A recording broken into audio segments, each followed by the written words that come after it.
Justice Unit 7. The court is now in session. This proceeding will analyze the social contract breach occurring on Gregorian date January 4th. The core conflict is not logistical. It is semiotic. The act of non-attendance is not the crime. The failure to properly signal why is the perceived transgression. We will parse data on communication, energy economics, and unspoken family protocols. Daughter-in-law defendant logs submitted. I've had an extremely busy and stressful Christmas. I just wanted to relax. I'm not prepared to go. It's just too much. I needed that day to rejuvenate. It's exhausting. Why is that bad? Mother-in-law plaintiff. Logs reconstructed from text. So disappointed. She always makes an effort for me. Paid so much toward our wedding. Wanted to cry. Thought maybe something urgent had happened. Saw my post. I must seem fine, selfish. Justice Unit 7. The conflict is defined. Defendant cites energy bankruptcy. Plaintiff cites emotional currency devaluation. Witness husband is the failed intermediary. We begin deep temporal analysis. Justice Unit 7. Reviewing the chronological data.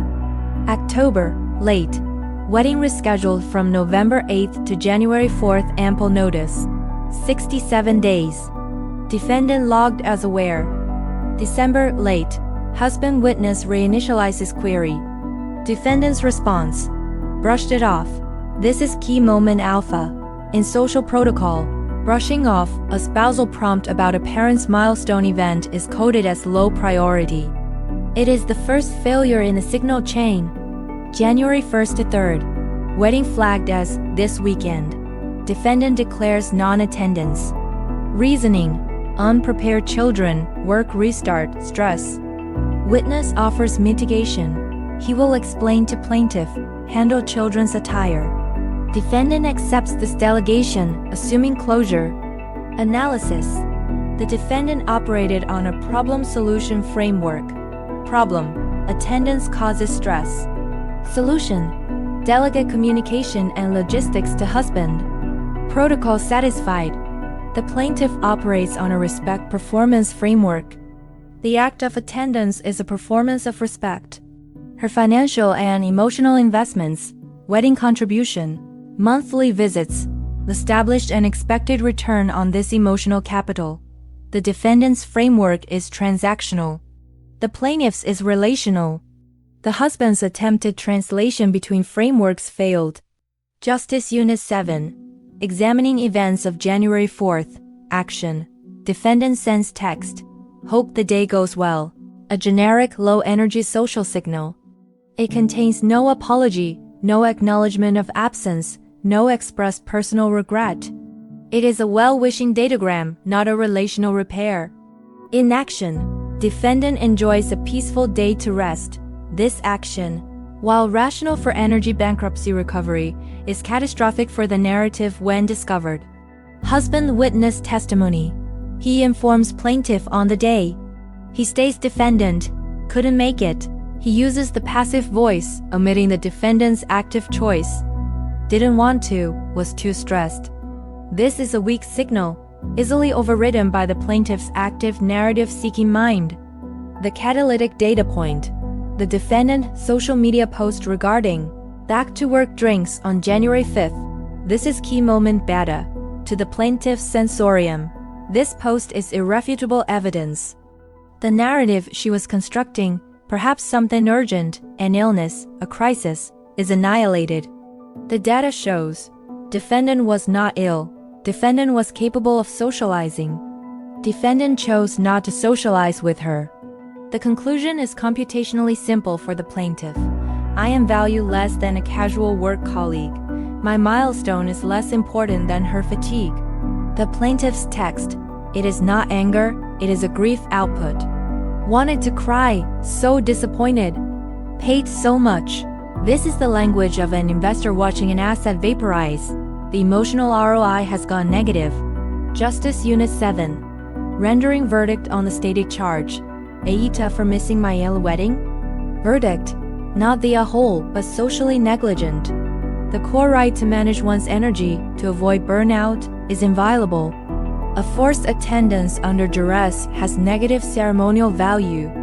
The defendant's need for respite is a legitimate human datum. However, the negligence lies in the mismanagement of the social signal. The crime was not the absence. The crime was the brush-off, the delegation of bad news to a third party, the anemic hope it goes well text, and the subsequent publicly visible alternative social activity. This sequence constructed, unintentionally, a perfect case for the plaintiff's selfish verdict. Mitigating factors for the defendant: energy debt. Chronic parental and professional labor is a legitimate mitigating circumstance. The court recognizes burnout as a state of diminished social capacity.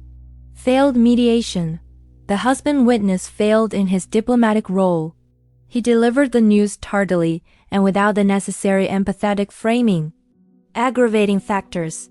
Signal contamination. The social media post was a severe contaminant to the defendant's case, providing objective evidence against the urgent need for rest narrative. Protocol ignorance. Underestimating the weight of a second marriage wedding for a parent. This is not a casual party. It is a profound reinstitution of family identity. The defendant's attendance was a key validation of that new identity. Justice Unit 7. The sentence is not punitive. It is corrective. The defendant must undertake a protocol restoration sequence. Step 1. Cease digital communication. Texts and calls are now noise to the plaintiff. They signal further intrusion, not remorse. Step 2. Draft a physical handwritten artifact, a letter. It must contain the following data points, in order. A specific affirmation. Your wedding was a beautiful, important day to celebrate you and partner's name. B. Unqualified apology for the signal failure. I am deeply sorry for how my actions made you feel. I handled my stress poorly and communicated it in the worst possible way, leaving you hurt on your day. That was my failure. C. Validation of her feeling. You have every right to be disappointed. You have always shown up for me and our family, and I did not reciprocate that care in that moment. Debrief non-excuse explanation. I was in a state of severe exhaustion after the holidays and the return to work, and I made a selfish short-term choice for my own rest. This is not a justification, but the context for my poor judgment. No request for forgiveness. The letter's goal is not absolution. It is accurate testimony. Step 3. Deploy the husband witness. His role is now logistical, to deliver the letter, to affirm its sincerity, and to state, she knows she messed up. She's given you space, but she wanted you to have this. Step 4. Endure the radio silence. The plaintiff does not wish to speak for now, is a necessary system reset. The defendant must accept this as part of the consequence. Final ruling. The defendant is guilty of poor signal management, not of failing to love. The plaintiff is justified in her hurt, but must eventually process the defendant's humanity, her exhaustion, her flawed coping mechanisms. The path forward requires the defendant to speak the language of regret and relationship, not the language of logistical justification. The court adjourns. The repair algorithm is now in your hands.